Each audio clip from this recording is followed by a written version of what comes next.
Hallelujah, प्रभु परमेश्वर की महिमा हो। Good morning, very good morning. क्या आप उठ गए हैं? शायद विदेश से जुड़ने वाले हमारे श्रोताओं के लिए यह दोपहर या शाम का समय हो। YouTube पर यह कार्यक्रम है, इसीलिए अपने अनुकूल समय पर जब कभी आपको समय मिले आप इन कार्यक्रमों को देख सकते हैं, आशीष पा सकते हैं। आप में से कईयों ने व्हाट्सएप करके हमें बताया है इन कार्यक्रमों के द्वारा आपने आशीष पाई है। आपकी गवाहियों के लिए मैं प्रभु का शुक्रगुजार हूं। आपकी गवाहियां हमें और अधिक प्रेरित करती हैं कि हम और अधिक मेहनत और समर्पण के साथ में प्रभु के वचनों को आप तक पहुंचाएं। अच्छा, एक बात बताइए, क्या आप में ऐसा कोई है जिसने आज तक हमसे एक बार भी संपर्क ना किया हो?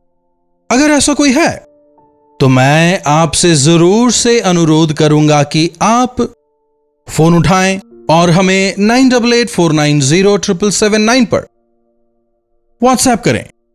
साथ ही साथ आप हमारे YouTube चैनल को सब्सक्राइब कर सकते हैं और लाइक और शेयर भी कर सकते हैं, और चाहे तो आप लाइव चैट पर भी आकर अपने बारे में, परिवार के बारे में हमें बता सकते हैं। आपका नाम क्या है, कहां से जुड़ रहे हैं, आप हमें बताएं। आपके बारे में जानकर हमें खुशी होगी।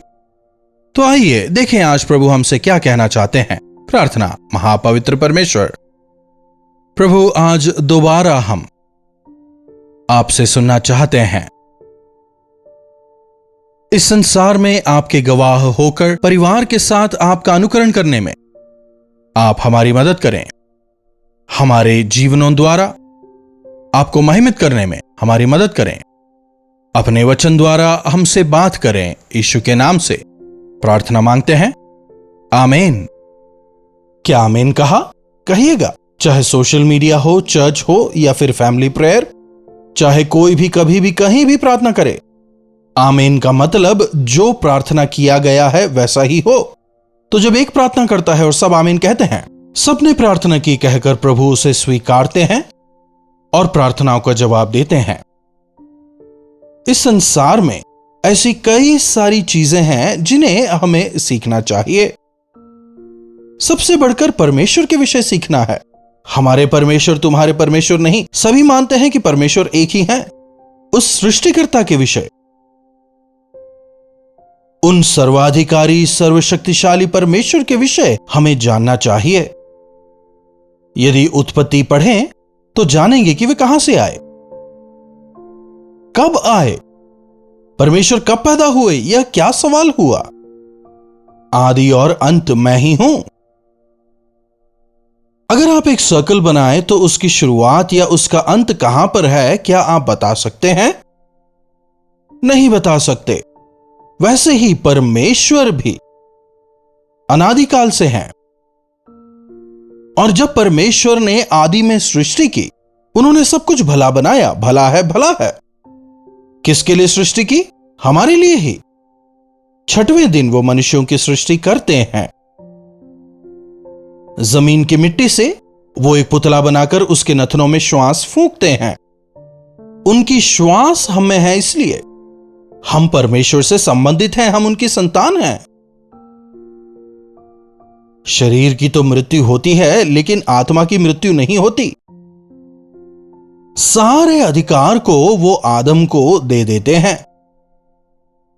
और जब परमेश्वर देखते हैं कि आदम के लिए एक उपयुक्त संगिनी या सहयोगी नहीं है, और तब परमेश्वर आदम के लिए हव्वा की रचना करते हैं।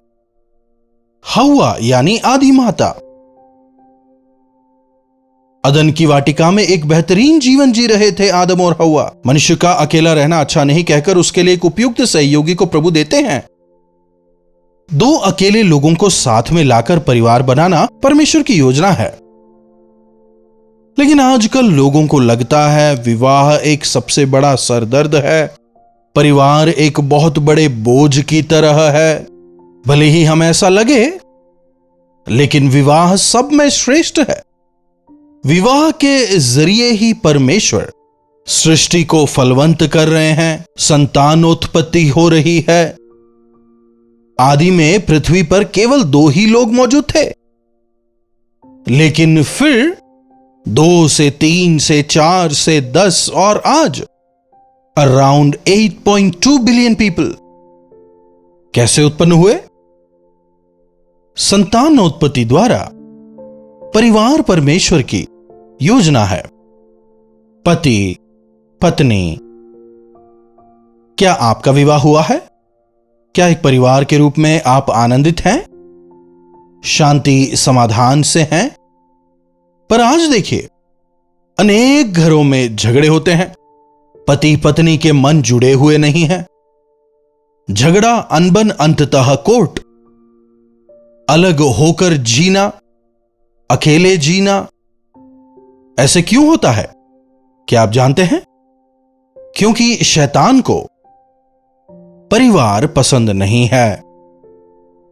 परिवार को वो सहन नहीं कर सकता। जानते हैं क्यों? क्योंकि वो परिवार में नहीं बढ़ा। शैतान कौन है? क्या आप जानते हैं? लूसीफर, परमेश्वर के द्वारा सृजे गए स्वर्गदूतों में से एक। There is no sex, there is no family. परमेश्वर ने यह हम मनुष्यों को एक आशीष के तौर पर दिया, एक दूसरे की सहायता के लिए, एक दूसरे के साथ खड़े होने के लिए, एक दूसरे के साथ जीकर फलवंत होकर बढ़ने के लिए। आरंभ से ही शैतान को परिवार पसंद नहीं। आदम और हव्वा के बीच में वो घुसता है, अपनी चालाकी भरी बातों से उन्हें धोखा देता है। पहले हव्वा को, फिर हव्वा द्वारा आदम को, और आत्मिक तौर पर उन्हें गिरा देता है। तब से उसका लक्ष्य यही है। आज हो भी तो यही रहा है ना। विवाह व्यवस्था को और अधिक छिन्न भिन्न करने के लिए शैतान बहुत अधिक तत्पर है। विवाह में आदर्श नहीं है, आनंद नहीं है, शांति नहीं है, बढ़ोतरी नहीं है, एकता नहीं है, तसल्ली नहीं है। किसी ना किसी रूप से भीतर घुसकर परिवार को भंग करने का प्रयास करता है। धन संपत्ति को लेकर, कहीं दूसरी जगह ईगो की वजह से, एटीट्यूड की वजह से कितने सारे लोग आज एक दूसरे से झगड़ रहे हैं। जिन पति पत्नी को एक मन और एक शरीर होकर रहना था, आज एक दूसरे को बर्बाद करने पर तुले हैं। यह शैतान का कार्य है। अगर आप नहीं चाहते कि आपके परिवार में शैतान प्रवेश करे, तो आप दोनों पति पत्नी को एक मन होकर रहना होगा। यीशु मसीह को अपना मध्यस्थ बनाएं, उनके साथ जीवन बिताने को अपनी आदत बनाएं, तब शैतान वहां कार्य नहीं कर पाएगा। शुरुआत से ही पारिवारिक व्यवस्था पर शैतान किस प्रकार से प्रहार कर रहा है, बाइबल में हमें नजर आता है। बाइबल में कई परिवारों के वर्णन को हम पाते हैं। पारिवारिक व्यवस्था को हम वहां देख सकते हैं। आदम और हव्वा एक परिवार हुए, फिर उनके परिवार में 2 संतान आते हैं, कैन और हाबेल। दोनों भाइयों के बीच में मतभेद। आज कई सारे ऐसे परिवार हैं, एक ही मां के पेट से पैदा हुए हैं, लेकिन फिर भी संपत्ति के लिए एक दूसरे को मारते हैं, झगड़ते हैं, हत्या तक कर देते हैं। यह शैतान की चाल है। वह तो है ही हत्यारा, वो धोखेबाज है। हम अपने सृष्टिकर्ता परमेश्वर की बात सुनने की बजाय अनजाने में ही सही शैतान की बात मानने लगते हैं और परिवार के परिवार बिगड़ जाते हैं। धीरे धीरे ऐसा समय आता है जहां परिवार की व्यवस्था पूरी तरह से अस्त व्यस्त हो जाती है। नूह के दिनों में बाइबल बताता है, बिना किसी शर्म के, बिना किसी लाज के पुरुष पुरुषों के साथ, स्त्री स्त्रियों के साथ व्यभिचार करते हैं। पूरा संसार पाप से भर जाता है। पारिवारिक व्यवस्था पूरी तरह चरमरा जाती है। इसलिए परमेश्वर पारिवारिक व्यवस्था को महत्व देने वाले नूह के परिवार को अलग करते हैं, उन्हें बचाते हैं, उन्हें आशीषित करते हैं, क्योंकि उन्होंने अपने परिवार में परमेश्वर की पारिवारिक व्यवस्था को बनाए रखा। उन्होंने परमेश्वर का पीछा किया, धार्मिकता का पीछा किया। इसीलिए यहोवा परमेश्वर ने उनके द्वारा एक नई पीढ़ी को जन्माया। आगे चलते हुए शैतान को दोबारा उसी परिवार में घात करते हुए हम देख सकते हैं। आपकी परिस्थिति क्या है? क्या आज आपके परिवार में एकता है? क्या आपके बच्चों के परिवार में एकता है? अनेक बार बाप दादाओं के दोष, बाप दादाओं के व्यर्थ कार्यों को शैतान इस्तेमाल करता है कि वो हमारे परिवार को बर्बाद करे। इसीलिए प्रभु यीशु मसीह संसार में आए और अपने पवित्र लहू को उन्होंने बहाया ताकि हम हमारे बाप दादाओं के व्यर्थ कार्यों से बचाए जा सकें, कि हम पाप के बीज से बचाए जा सकें, ताकि 3, 4, 5 पीढ़ियों तक पीछा करने वाले पाप के श्राप से हम बचाए जा सकें। क्रूस पर उन्होंने हमारे श्रापों को उठाया। एक पति के तौर पर आपके पापों को, एक पत्नी के तौर पर आपके पापों को, संतानों के पापों को, हर एक इंसान के पापों को प्रभु यीशु मसीह अपने ऊपर उठाते हैं। परिवार को बनाने के लिए मसीह केंद्रित परिवार आशीष पाते हैं। प्रभु यीशु मसीह आपके परिवार के सिर होने पाए। मेरी इच्छा को छोड़कर हम मिलकर प्रभु की इच्छा को करेंगे। यदि पति पत्नी के तौर पर आप ऐसा निर्णय लें तो धरती पर ही स्वर्ग का अनुभव होने पाएगा। अपनी संतानों को संसार में नाम कमाने के लिए नहीं, लेकिन परमेश्वर को प्रथम स्थान देते हुए उन्हें जीना सिखाएं। तब वो जीवन की कठिन परिस्थितियों में भी प्रभु को थामे रहेंगे। जब आपके बच्चे वचन के अनुसार बढ़ेंगे, बुजुर्गावस्था में आपके लिए एक दृढ़ लाठी बनकर वे खड़े रहेंगे। यदि परिवार ही में शांति समाधान नहीं तो इस संसार में फिर हमने क्या हासिल किया? हाथी के दांत, खाने के कुछ और, दिखाने के कुछ और। संसार के लिए बहुत बड़े अधिकारी हैं, बड़ा नाम है, सब कुछ है, बड़े सेलिब्रिटी हैं, लेकिन घर पर शांति नहीं है, समाधान नहीं है, एकता नहीं है। दरअसल परिवार ही नहीं है। यह आशीष नहीं है। परमेश्वर के द्वारा आशीषित परिवार में शांति समाधान होता है। अपने संतानों के साथ, नाती पोतों के साथ आप आनंद मनाने पाएंगे। परिवार में संपूर्णता होगी। प्रभु यीशु मसीह के लहू के द्वारा हमारे बाप दादाओं के पापों से हम छुड़ाए जा सकते हैं। केवल उतना ही नहीं, पवित्र आत्मा के अभिषेक के द्वारा हमारे परिवार के चारों ओर उनकी सुरक्षा का बाड़ा भी होगा। इसलिए परिवार में फैमिली प्रेयर जरूर हो, परमेश्वर का वचन परिवार में हो। प्रभु के वचन से हम अपने परिवारों को दृढ़ करें, वचन रूपी नींव पर अपने परिवारों को खड़ा करें, ताकि तूफानों के बीच, संघर्षों के बीच हम खड़े रहने पाएं। पारिवारिक व्यवस्था को बर्बाद करने का प्रयास शैतान कर रहा है। वहीं परमेश्वर चाहते हैं कि वे हमारे परिवारों को बनाएं ताकि हम उनके गवाह होकर जिएं। और इसके लिए पवित्र आत्मा हमें सामर्थ्य देते हैं। प्रभु मेरे परिवार को बनाएं, मेरे परिवार में आपका निवास होने पाए। संतानों के साथ, संतानों के संतानों के साथ आपके गवाह होकर जीने में हमारी मदद करें। प्रभु से कहें प्रार्थना। महापवित्र पिता परमेश्वर, बुद्धिमान स्त्री बुद्धि ही से अपने घर को बनाती है, लेकिन मूर्ख अपने ही हाथों उसे तोड़ती है। कई स्त्रियां आज अपने कानों को